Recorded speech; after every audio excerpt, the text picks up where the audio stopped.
Good morning.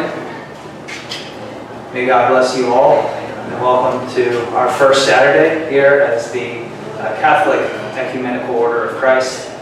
I want to say a few words today on what ecumenicism means.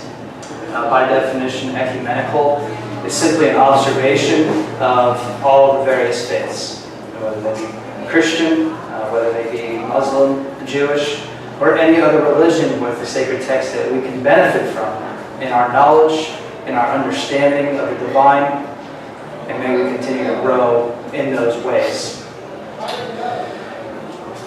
To be ecumenical means we have to have an open mind. This is extremely important, otherwise we'll never be able to learn, we'll never be able to grow, and we'll never be able to truly understand what God has in store for our lives and what He's laid out clearly in His sacred text. The other important aspect of ecumenicism that we must talk about is the fact that the religions today and many belief systems, they're all so divided. Many people today, they claim to have one way, which is righteous, perhaps over another's. Where we stand is we need to take a look at the big picture, and we need to decide for ourselves truly what is in God's best interest by observing His Word. And we need to be able to teach on these concepts, not in terms of division, not in terms of saying, I'm more right than you, but in terms of love, and in terms of unity. You know, in the Bible, Mark chapter 12, verses 30 through 31, lays out for us a very simple code of conduct. Now, this is Christ 2,000 years ago speaking to us.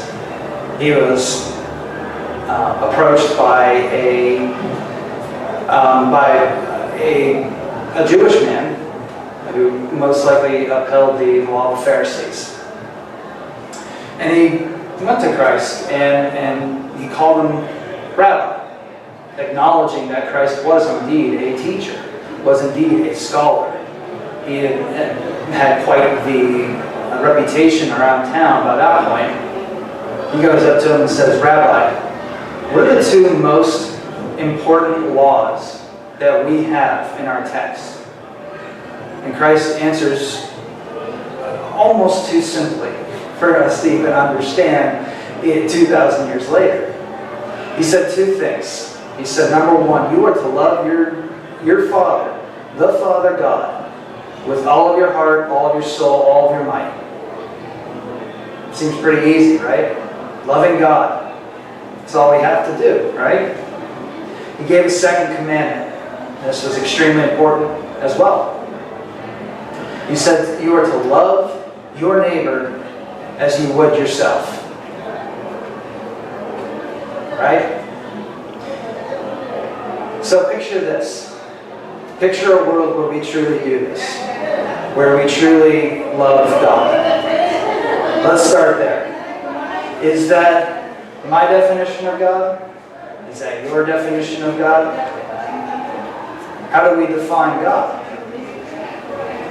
Well, let's start very simple. We have the Scriptures, and we have an understanding as to whether it means to be righteous, because we're given laws, we're given order, and we're given structure. We're given things that are supposed to aid us in our lives. We're given things that, are teachings for us to be healthy, to be happy, so that we can live holy lives. Those teachings are handed down by a few select individuals that we read about through history and antiquity.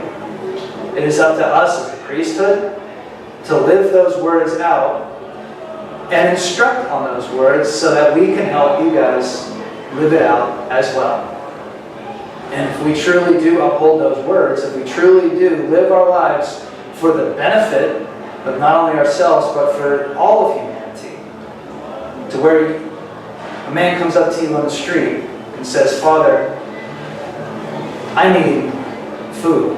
I haven't eaten in days. What are you going to do? Are you going to simply give him money? Are you going to bring him in? Are you going to cook him a meal? Or you're going to go pay for his lunch? Maybe you just want tacos out in the street. I don't know. You can help him, and you can share God's love with that person in that moment. And that's what it truly means to love God. Is when you can love everything that's in his creation. And not only that, be able to use that guidance for the greater benefit of all of mankind. But taking that example again, what did you do in that moment when you took that person in off the street and you said, sure, I will feed you. Not only that, I will teach you how to feed yourself so you no longer have to go hungry. You love each other. You love your neighbor as you would yourself. You might not know this man, but you see in his heart, you see in his eyes, he's in need. And you have an abundance.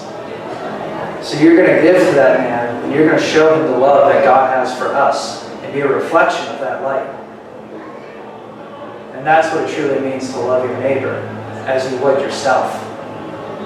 Think about it. If you were to go hungry, if you were to be without, would you want somebody to come and help you? Would you want somebody to hold your hand and guide you to greater light, down a better path? Of course. Of course. It's that ultimate golden rule that we have for humanity. Do unto others as you would want done to you. And that, my friends, my brothers and sisters, is just the most important thing that we can acknowledge today. It is love for God and love for each other. And if we understand how to do this and we practice this in our daily lives, we're going to be able to come closer to God. We're going to be able to come closer to each other. We're going to be able to come closer to creating a world of peace and love, which is exactly as Christ instructs us to create. We are told in the book of Isaiah, chapter 2, that one day a time will come where nation will no longer lift a sword against nation. No longer will the nations learn war any longer. That our spears will be smashed into pruning forks, and our shields and our swords and all of our weapons and plowshares. We're going to finally learn what it means to be at peace. But we have to start somewhere. It starts within our hearts. It starts within our minds. And where that starts on the inside must be a reflection outward. And that's truly what love is about. It's about doing the right thing without compromise. It's about always making sure that you're not only looking out for yourself, but you're looking out for the whole. And of course, keep God first. Because after all, this is where our great teachings, where our great understandings of wisdom, knowledge, and love come from. So if we do this, we're going to create a better world where we're unified, where we're stronger, and we're at peace. Thank you for joining me today. It's great to see you guys here. I hope that today you were able to hear some good fruits of the Spirit, which was called upon in my heart to, placed in my heart and was called upon me to share with you guys today. So thank you very much. And may God bless you. In the holy name of Yeshua, in the holy name of Rael. Amen.